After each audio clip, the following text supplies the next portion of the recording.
I'm doing good. How are you? I'm doing great. Can you hear me okay? I can hear you great. Nice. Looks Hell yeah. beautiful where you are. Yeah, I'm in LA. It is nice. It's really dry. Yeah. It's actually messing with me. It's like making my skin fall off. It's Oh like man. absurdly dry. But whatever. I was in Leave LA a it few weeks ago. It was great. nice. Where you at now? I'm in Chicago. Oh, word up. Whereabouts? And are you from Chicago? Yeah, I'm from the north suburbs. Yeah, I'm from northwest suburbs, so we have that much in common. Right on. Um cool, man. Yeah, I feel like in your videos you're always repping the Chicago sports team, so Yeah, for sure. Half Chicago, half Michigan. I'm one of those weird ones where like families on both sides, so totally. I Cool. pick and Well, choose. yeah, thanks again for coming on, man. This is great. The first thing I like to ask my guests when they come on is we start with some music, and I'd like to know what you're listening to right now. For sure. I am listening to the CDs that are in my car. So I'm really like the way that I like consume things is if it's not like right in front of me or like easily accessible, I just like don't do it. Mhm. So unfortunately, I lost my AirPods like a couple months ago at this point, and so it's like Tragedy. I know, and I knew it was gonna happen as soon as I bought them. But I'm like the type of person where so I lost my AirPods. I'm not gonna buy new ones because they're so expensive. But because Mhm. I don't have them, I just like don't listen to music on my phone, and that's just something that like on my day to day, I forget. I just forget to do because Totally. I just like don't no longer have access to it. But I do really like buying CDs and listening to CDs in my truck. There's a 6 CD changer in it, which I'm really excited about. And it's just really fun to go to record stores and browse the CD sections, and because they're all like $2.99. Yeah. Um, and it also, I mean, I think that that's why I've never been like a vinyl guy or had like Hmm. a turntable or anything. But I think it's like kind of why people like to buy records. It's just like if your brain sort of like once you're forced to like put in a CD, it forces you to like kind of like listen to the whole thing. And then Yeah. you get like super into deep cuts in a way that I definitely probably wouldn't if I was just like listening to full albums on like Spotify or Apple Music or whatnot. For sure. Um, so I've been really enjoying it. But right now, what's in my car is I've got I always have Sticks and Stones by Newfound Glory in there. Nice. Um, one of my favorites. And then I've got a Pearl Jam record, Live on Two Legs, Hmm. which I really like. I love listening to live records in Totally. my car. It's like such a nostalgia thing for me. It's almost like Um, you're like because you're in like a physical space in your car, it almost immerses you more.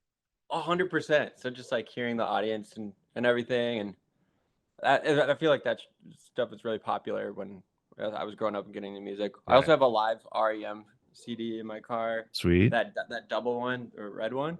I've got So Much for the Afterglow by Everclear, and what else do I got in there? I rotate them in and out, but Yeah. those are like my mainstays right now. Some bops And for sure. yeah, for sure, I'm having fun with it. Very nice. Yep. Well, you just put out a new album. It's Yeah. called USA. Mhm. Um, I I'm a big fan of it. It's been really enjoying listening to it. Thank you, Um, dude. yeah, absolutely. Could you get into a little bit about the process of you getting into writing and recording that one? Yeah, so this was my first like intentional album I've ever made.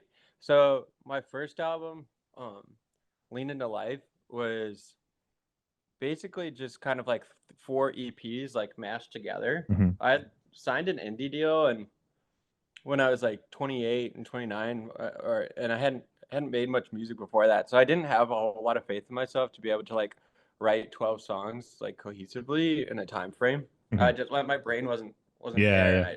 I just like didn't trust myself to do it. So I signed that deal to like record. I was like, okay, I can do it in like three EPs. I can give you three EPs, and we'll just do that. That to Hmm. me was a lot more like palatable, like something that and like something I like knew I could do. Um, so three EPs kind of just like by the end of it all, I had grown. I got this big online fan base from like TikTok and Instagram Hmm. and stuff. So we just like mashed those EPs together and put out a album and then pressed it to vinyl and stuff. This one was different because this was just like, okay, like I know I can write 12 songs. I'm gonna do it all together, and then we're gonna record them. Yeah, just like just classic style. So but that was a first for me. Awesome. So that was really cool to do, and worked with two great guys, Aiden Spiro and John DeBold, awesome producers. First time working with producers. Yeah, So yeah. it was really cool. I felt like super taken care of, and I felt like I had time to do my thing, and it was really fun. Yeah, cool.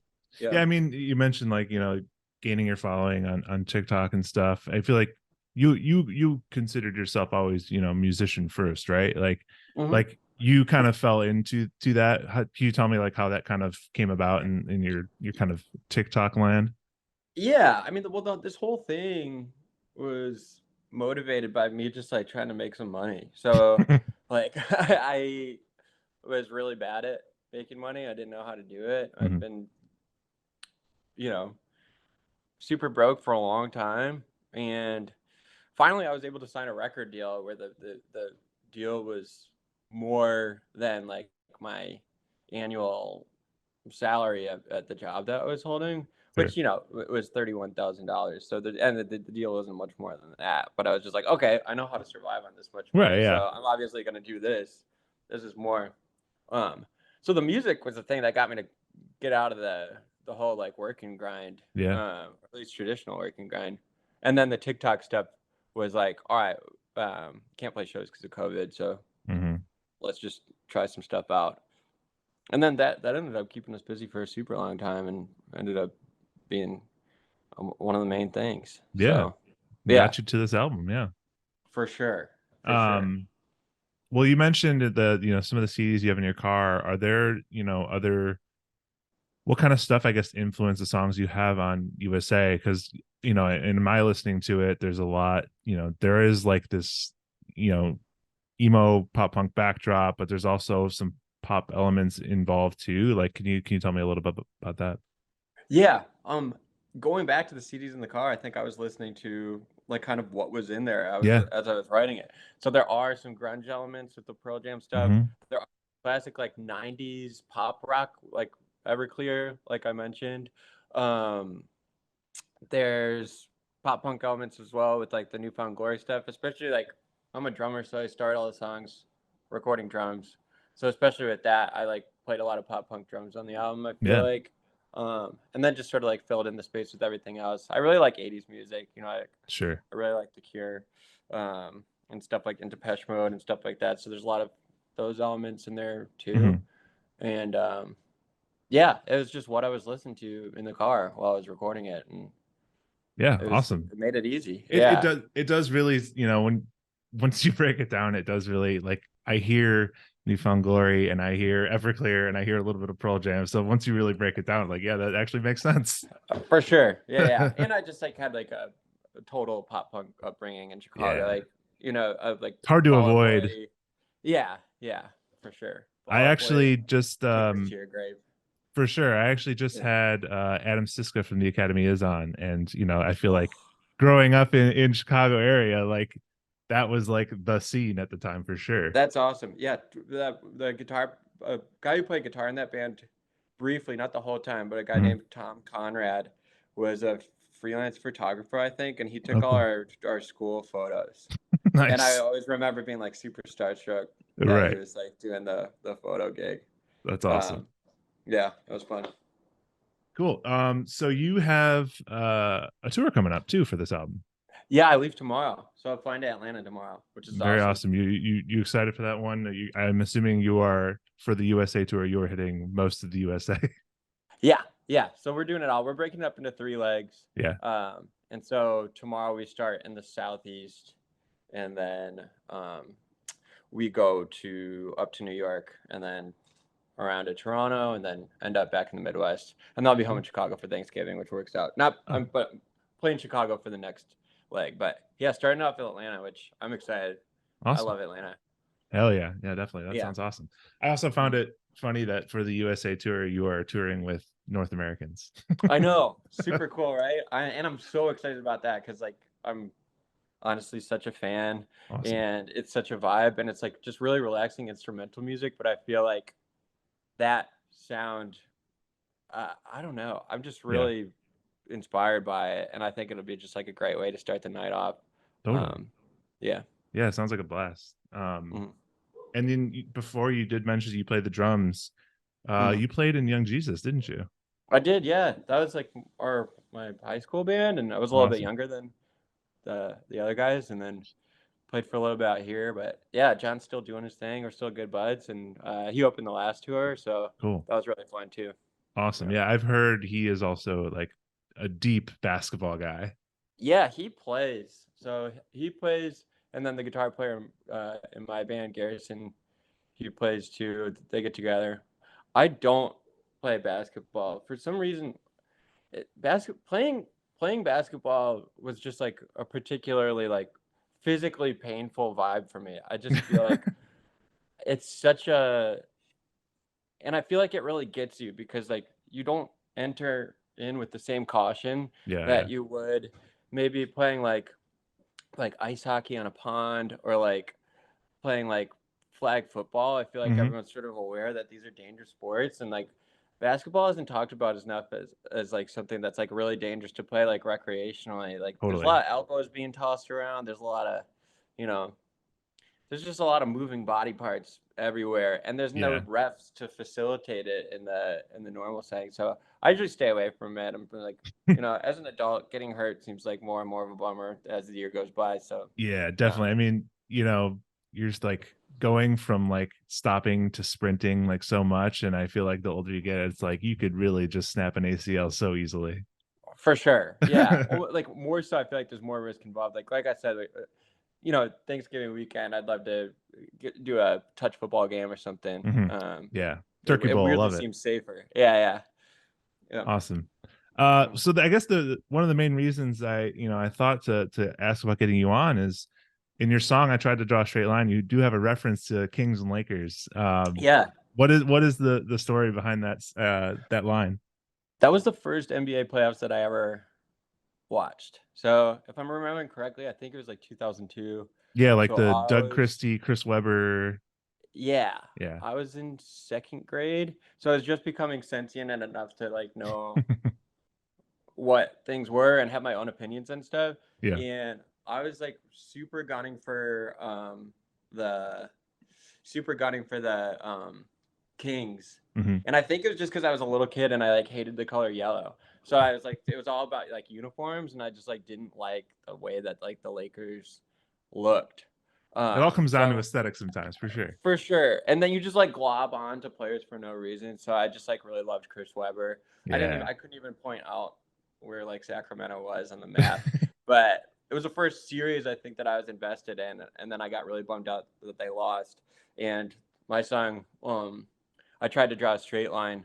It's basically just about having a mental breakdown in an airport, Hmm. not really understanding, feeling like you're in a simulation, feeling like everything's fake, kind of, and using like reference points to that. Yeah, Yeah, it's like a super like paranoid vibe.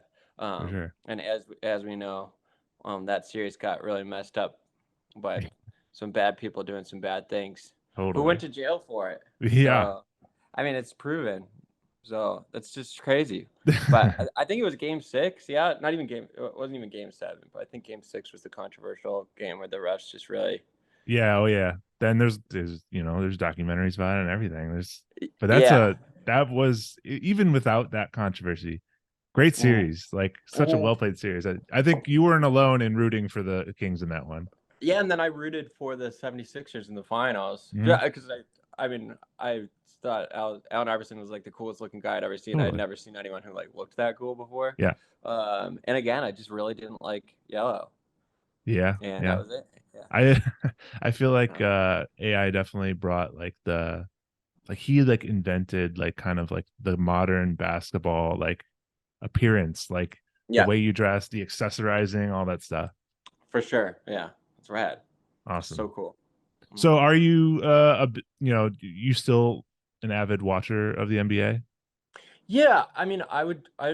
It's not my favorite sport. I watch the NHL, the MLB, and the NFL pretty religiously Yeah. to the point where I'll watch random teams play in the regular season. I don't do that with basketball, but I do like the Bulls. It's just really, really frustrating Yeah. right now. And it's almost more frustrating right now than to have like a super horrible team, because at least you can look forward to things coming up from the bottom, but we're just Right. sitting in this middle ground where it's just an awful place to be in. We're just like money's tied up in the wrong place. You Yep. know we're not going to do it. At the very best, you can hope for an eighth or seventh seed and get out in the first round. And I just don't like being there. I So it's know. frustrating to watch. I I feel did like, really enjoy watching the play in last year, but yeah. um, That's the thing too, is I feel like people are honestly probably getting sick of me talking about it because I bring this up all the time, but it's like yeah, you're 100% right. Like we're not terrible, but we're yeah, not good enough to actually compete in the playoffs. So it's like yeah. we're trying to get good enough just to get in the play and just to get crushed. And like, Hmm. I would rather just make up our mind and just tear it all down, or just you Yeah, got to keep make a big Caruso, splash. keep Yeah. Caruso, and no one else. Yeah. Right. That's what I want. But Definitely. I was thinking about this. It's like I kind of felt this similar feeling during the Derrick Rose era in Hmm. high school, because in my heart of hearts, I knew that we were never going to beat LeBron. I just knew it. I like Yeah. you couldn't convince me that it was even possible, and all my friends were a lot more hopeful than I was, and I was like, this is not going to happen. I So I know. was like weirdly a bigger fan of like the Ben Gordon era Like Bulls, before Derrick Rose. yeah, before Yeah. Derrick Rose, than I was of the Derrick Rose Bulls, because it was so fun to watch them start out the season in kind of a crummy way, Yeah. get Yeah. get their stuff together, and then take the Celtics to like 7 games. Like as a fan, that was like super exciting because you weren't expecting anything, and then they Hmm. surprised you. And I always enjoyed that more than like having all the talent in the world and just sort of like having this gut feeling like this isn't going to work out. Yeah. Um, and now we're in the middle of both of those, where it's just like there's talent on the team for sure, but there's no way in Yeah. hell anything cool is going to happen. Yeah, Um, definitely. It's definitely weird. And for me, the Derrick Rose era was like I was like my peak interest in the Bulls. Like obviously I yep. was still pretty young when Jordan was, doing his thing. And I feel like the only Yep. one I remember was like his last season because I was like 8 years old at the time. Yeah, I was probably 5 and I was living in Detroit, so Yeah.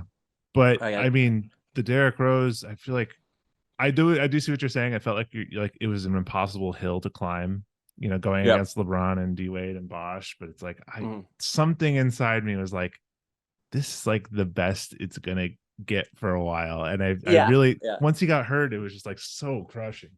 yeah. That's a bummer. And like Yeah. The Mavs did it. Yeah. So like, but weirdly, when the Mavs were playing them in the finals, I was like, the Bulls would never be able to do this, Yeah. even with Derrick Rose. I don't know. It's a Chicago thing. I mean, it's just It like is. every single sports team we have, besides when the Hawks were doing their thing. I just feel like I guess the Cubs won the World Series recently, But but there's still a degree of pessimism that is, yeah, it's just ingrained in all Chicago sports fans, where it's like, look at yeah. the Bears right now. Like they have Mm, Justin Fields, but they mm, can't stop. Like it's just like it's yeah. just not gonna happen. They're just gonna do the Bears thing. Yeah. They're gonna get rid of Justin Fields. He's gonna become a star quarterback somewhere else. Oh, absolutely. And Yeah, going back to the Bulls, they got rid of Laurie Markkinen, and here he is, an all-star yeah, with the Jazz. yeah. It's crazy. Classic, But classic. you have hope. I did see there's some rumors floating around about possibly getting rid of both DeRozan and Levine. Hmm. And if you do that, you got to go full rebuild, because it sounds like maybe the Sixers are trying to save their situation by trading Harden. Hmm. But You know what? I'm just whatever at this point. yeah, Just call me with the lineup next year. We'll yeah, see what's going exactly. on. Yeah, There's this whole element of fans wanting to try and play GM, but sometimes it's just like I I'm not qualified for this. yeah. I also love. I was thinking about this too. It's just like the fact of the matter is there's only one winner every year. Hmm. So we are only like informed by our own experience as Chicagoans. And it's just so funny. It's just like we don't know the conversations that are happening Oh yeah. between two. guys from Philadelphia that they've been Yeah. having their entire life. You know what I mean? It's Yeah. just it's so funny where I feel like everyone feels like their situation is so uniquely bad, Right. because they're the only people that we have with like real historical reference points to talk to are like also from Chicago. Yeah. So it's like we can't relate to like a Philly dude or a or like a Washington Commanders fan or Yeah. It's but yeah, so I mean, you talked about that memory of like the Kings and Lakers. Are there any other kind of like memories relating to basketball that you kind of had growing up even after that moment? yeah, I would say I can remember Ben Gordon um inbounding like a last minute buzzer beater 3-pointer in like maybe like game 6 of that Yeah. Celtics series, and that was like really awesome. I think like Nate Robinson was on that team too. I think Nate Robinson was on the post Rose injury team. Oh, okay, He played with gotcha, Jimmy. gotcha. Okay, Yeah. well, that's cool. Nate Robinson's awesome. Yeah, Uh, he's so uh, fun. but something about that team. Kirk Heinrich was on that team, Yeah. Well, and dang. it was Ben Gordon just doing crazy stuff and taking. We took him to 7 games. Mm-hmm. Yeah. Which no one expected. I just had Which so much fun watching that. I had so much fun watching that whole season. yeah. Um, Ben Gordon was really cool. Jamal Crawford was on that team, I think, too. Oh yeah, yeah. He was a Um, late '90s, early 2000s guy, barely with the Bulls. Yeah. mhm. But Um. yeah, I think that was like kind of peak fandom for me in terms of just like regular season Sure. into the playoffs. Yeah, I loved Ben Gordon for sure. He always seemed like he was kind of like a weird dude. Yeah, yeah, yeah, I for sure. my brother would tell me a story that he somehow got a hold of Ben Gordon's like AIM screen name, Uh huh. and he would always have the weirdest away messages. Really? Like he was Yeah, on some like what's just very short random phrases like meh. so funny, so Yeah. funny. I think. Yeah, do you remember that era where people would get a hold of like celebrity AIM Oh, accounts? totally. I I feel feel like like it was even usually musicians. It's yeah. so hard to fathom that an NBA player would have an AIM Oh yeah. account, but that's so funny. Well, I mean, players who are like entering the league now, like there's no way they even know what that is. Like No, that's like even yeah, beyond them. So that alone is crazy to me. But yeah, yeah, that's that is funny to think about, like AIM screen names, or even like I mean now it's super common, but finding players like like Xbox gamer tags or PlayStation names and yeah. things like that. Do you? I mean, I'm not a gamer at all, but is there like a thing behind that? Like, do people play online games with Absolutely. I mean, yeah. it's there's this weird world now where you have like NBA 2K and you have Mm, NBA players playing online in NBA 2K as mm. like themselves. It's so strange, but like it's super popular. Like even while they're in the NBA, they're still very into gaming on 2K. That's wild. Yeah. That's wild. But the AAM thing is like truly like the Wild West. Like there's no Yeah. verification, there's no Oh nothing. yeah. You're just like it's a direct line of communication. We You like just it's like a text message. It's you just crazy. got to believe It's it. like having Yeah. someone's number. Now while we have it, yeah. That's Well, so even funny. when Twitter first started, there was like a lot of fakes and people claiming to be celebrities because Yeah. I feel like Twitter was the first time Mhm. in the internet you like interacted with famous people Yeah. directly. Yeah. Yeah. Wild.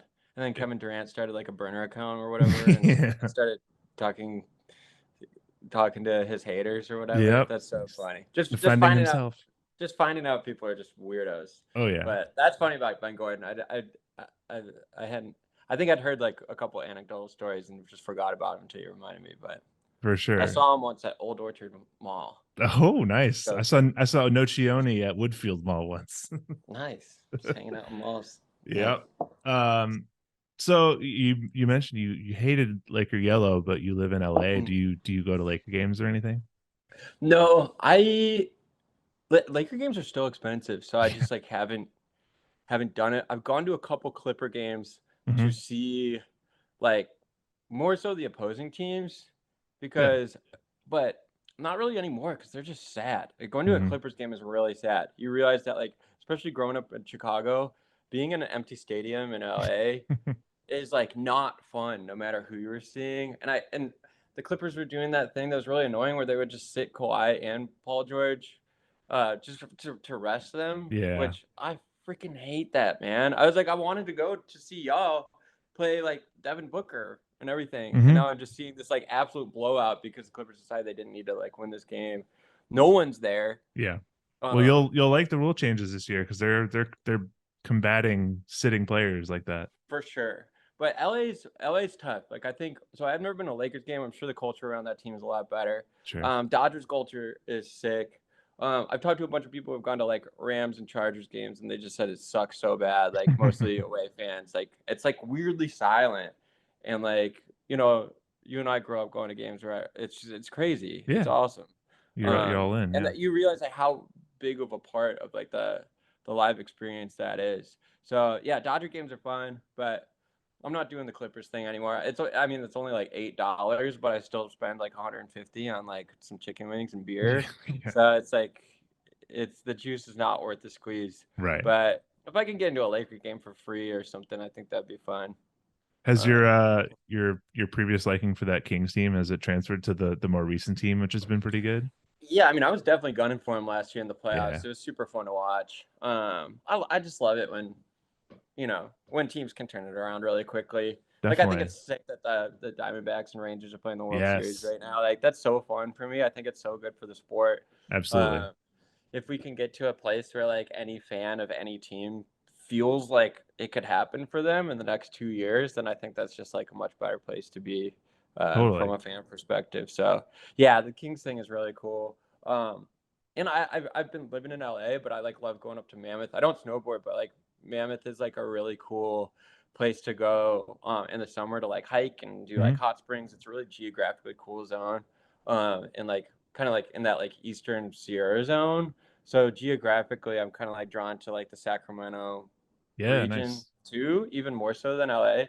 Um, so yeah, it's fun. They're fun. They're fun to watch. I hope they can do it again this year. Yeah, I like too with the Kings how they kind of came up with the light the beam thing, and people were roasting them because they were not good yet, and they Mm, thought it was going to be a disaster, but immediately they were good, and it's like the yeah. light the beam is a culture thing now. It's really cool. In Sacramento, I've met a group of Sacramento kids in my life, and they have a lot of pride for that city, which is Yeah. cool.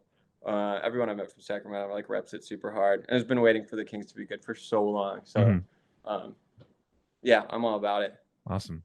Do you Mm. I guess, so we have like a little uh kind of name association game to play, but before that, do you have like a NBA hot take for this season?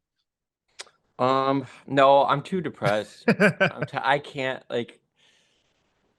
I'm not, like I said, I'd be able to do it for baseball, Right, right. basketball, and hockey, but for me to really be invested into other teams enough Yeah. to have a take, the Bulls just need to be good for me Fair. to pay attention. I get Um, that. 100% yeah, get that. yeah. So all right, as I mentioned, so there's a little game sometimes we play called Build a Band, where the idea is to make a band Mhm. entirely out of NBA players. So like, you pick a player, assign them to an instrument, like you're Yeah, gonna craft their sound, whatever it is. So cool. um let's put something together, and I'm curious to know Okay, what you're feeling. cool. Let's have um the lead singer be Kirk Heinrich, Okay, yes. He's just got so that some ferocity, yeah. he could go in like I don't know, just super. I feel like super modest, really get stuff done. Hmm. The band could be called Captain Kirk, you Perfect. know, so that works out really well. Yeah. And he's gonna play guitar too. Okay. He's not just gonna be a singer. Yeah. Um, and then I'm also seeing Jamal Crawford playing bass in a suit, in like a Ooh. really nice tailored suit. I feel like he would look really good and mysterious in it, Hmm. like a bass player vibe. So now I'm thinking that the band is like kind of like sounding like Interpol, Ooh. kind of like an Interpol vibe Yeah, yeah. with Jamal Crawford on the bass playing Interpol bass lines, like smoking I a mean, hell cigarette. yeah. Yeah. Yeah. Um, and then just to add some like internet drama into the mix, I think that Brian Scalabrine would be a really good addition. to just like build up this larger than life image of the band before they get Hmm. started, to like build up like the lore. Um, like he did in that post game conference where the guy was like, "How do you feel not playing any single second in the finals, watching the finals from the bench?" And then he was just like, "Oh, that's a great question. Like in 5 years, I'll still be a champion. In 10 years, I'll say I started, and in 30 years, I'm gonna tell my kids I was the MVP or whatever." Handles like a Uh, pro. yeah, that is one of the best post game interviews I've ever seen from Yeah. anyone. So, I feel uh, like Scalabrini would he's like the kind of guy who's like been entrenched in the scene for so long. yeah, Yeah. for sure. Yeah. Yeah, he's got a chip on his shoulder, Yeah. which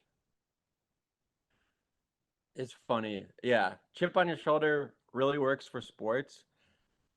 I don't know if it really works for music that much. It is kind of funny to think about having a chip on your shoulder playing music, Yeah. because like who are you trying to prove wrong? The only thing that we can do is play a show, and the Right. only people coming to the shows are like your fans who paid $25 plus Yeah. fees to go like do your thing. So I it's feel like like that's the a only way you could have a chip on your shoulder as a musician is if like you got like a major label deal and it didn't work out and then you're like, no, after this deal, I'm gonna prove them wrong. yeah, like prove like the industry wrong. Yeah, it's an industry thing for sure. Oh, for sure.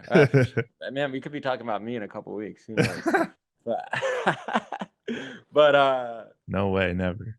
yeah, never. No, no. I'm going straight to the top, bro. Yep. Um, but yeah, Brian Scalabrine on on drums. Okay. Big fella on the drums, yeah. Yeah, that's the only thing that makes sense for for him to me. Okay. And then I feel like just for to switch things up a little bit, um, just mainly for optics, we'll have Earl Boykins. Um, just being like a little guy on stage, I feel like we need some like height differential Mm-hmm. and everything. I feel like that's a really like more bars and more places type vibe where they can all stand up and take a bow at the end There of the you go. set That's and good. be in ascending height order. Is he what Um, instrument do you have him on? Earl is going to play keyboard, just a little Okay. guy on the keyboard. Yep. I And thought for a second you were gonna have him as like a second vocalist. So you have do you remember the Blood Brothers? Like you have that yeah, dynamic going on. yeah, that would be super cool too. I love that. I love that. So yeah, that's my band. Kirk Heinrich, Jamal Crawford, Brian Scalabrine, and Earl Boykins at his current age. So he's like way older than Oh, everyone okay. too. Perfect. Perfect. And then they could be called Captain Kirk And it and the sounds like best a little bit like and the Interpol. yeah, yeah, for sure. I love it. It's They all funny wear suits. when you mentioned Crawford wearing a suit, I'm like, is this gonna be a ska band? Me, for whatever reason, Jamal Crawford playing bass, smoking a cigarette. I was just like, It that's makes him. sense, yeah. Yeah, yeah. He's a very handsome guy. And he And kind of had some of the best serious, soft. handles. Yeah, soft spoken Hmm. and pretty understated too. He played forever. He played for so long. Absolutely. Um, He was like always like six man of the year contender. mm, yeah, for sure. So that's it. I love That's it. my band. I love Captain Kirk. Solid Hmm. band put together there. Right on. Cool, man. Yeah, that's really all I had. I mean, it's been a pleasure talking basketball with you. It's been a pleasure talking about your new album. Yeah, dude. Um, I really appreciate you having me on. This was super fun for me. absolutely, and I'll definitely have to check you out when you roll through Chicago and check you out on tour. Right on. Yeah, I'm playing the Vic on March 1st, so Okay, keep your eyes out. I think it'll be a cool. really fun night. Will do. But thanks again for coming on, man. It's been a good time. Sick, man. Appreciate it. Yeah. All Thank right. you.